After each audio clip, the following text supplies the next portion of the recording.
I'm from Sarawak, Malaysia. The course that I took was an intensive 2-week speed IELTS course, which was very useful to me.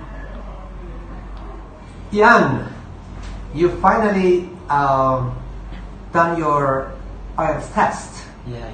Good. So tell me a little bit more about it. So how was the test? Well, since it was my first time, so it was definitely very stressful. Okay. But with everything I've learned here at this center, I felt quite confident. Alright, so what did you learn? Well, I learned not only ways on improving my linguistic skills, but also different tips in the exams. Wow. So what are the tips that you learned?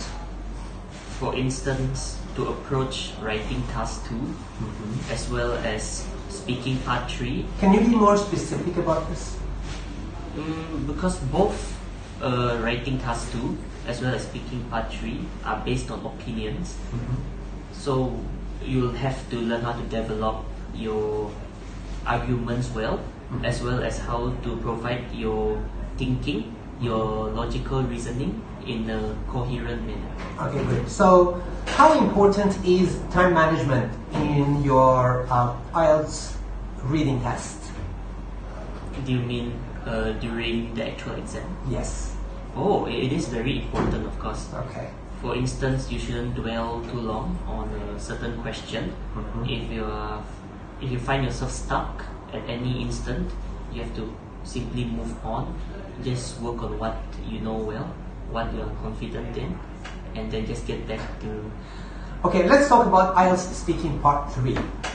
So, I remember when you came here, so when I asked you a question in part 3, the answer you gave me start with because. And then I told you that you can elaborate more on that, and I gave you a formula. Can you talk about the formula that you used in your IELTS test? Oh, certainly. The most important thing definitely in speaking, not just in part 3, but in all the components, would have to be to paraphrase the question. Okay, and why did you have to paraphrase? Not only would it make your arguments sound better, of course, and more and formal, but it would also prevent a dull, how do I say this? It will prevent your conversation from being too dull. Alright, so in part 3 IELTS exam, we talked about certain strategies that you have to follow in order to get to boost up your score. Yes. Do you remember those? The ones that I wrote on the board for you and then I asked you to follow? Yes, of course. Yeah. If I'm not mistaken, first you have to start off with fillers. And What's the filler? Filler, for instance, well, Okay. to be honest, Okay. or from my point of view. Okay. Yeah. And then you follow it up with a discourse marker, which is also very similar to a filler as well. Right. And then once you get through those two, like for instance, well, to be honest, then you get on to paraphrasing the question. Right. Yeah. Paraphrasing the question, and then you've got to focus on REDS, which stands for reasoning. Okay. Examples, Right. details, as well as speculations. Right. Good. So, what other techniques can you use to boost up your score a little bit more? Besides the above, you could also add a concession, which would Very well. start Thank with you. although Right. or perhaps, something like Okay. that. Very well. Thank you, Ian. So, are you happy with the score you got? Yes, relatively happy, of course. Okay, good. So I gave you a mock test when you came here. What was your overall score? My overall score was 6. All right. And then did you study here for how long? For About 2 weeks. about 2 weeks intensive. Yeah, right? intensively. All right. Good. Good. So how many hours a day did you study in ELEC? in your speed IELTS program? About 4 hours a day. 4 hours. And how much time do you spend studying at home?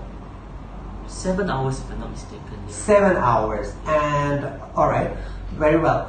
And do you think that this 2-week program could help you achieve what you came here for? Oh yes, certainly it did help me a lot. So what was your score when you started when you started with ELEC? Your score which you got in your mock test?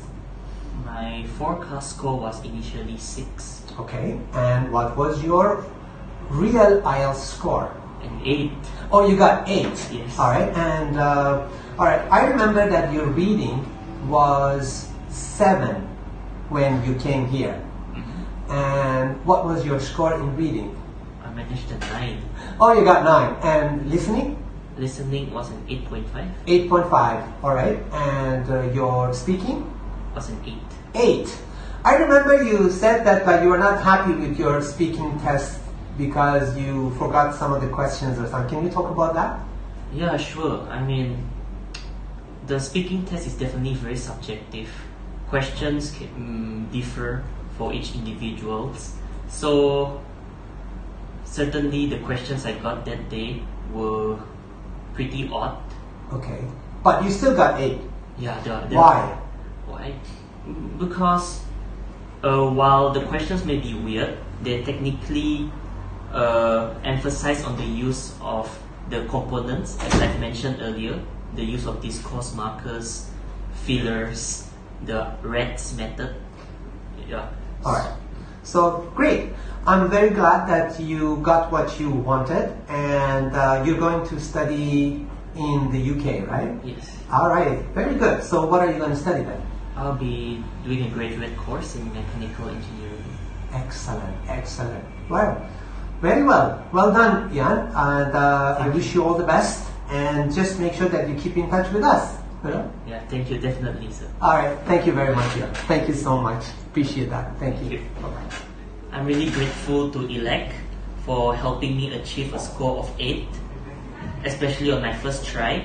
I mean, I initially had a score of 6 and I was really nervous, especially since I needed to submit my results in 2 weeks' time. But with their help, and especially with the tricks, tips and techniques taught by my teachers during classes and tutorials, I am proud to say that I have a score of 8.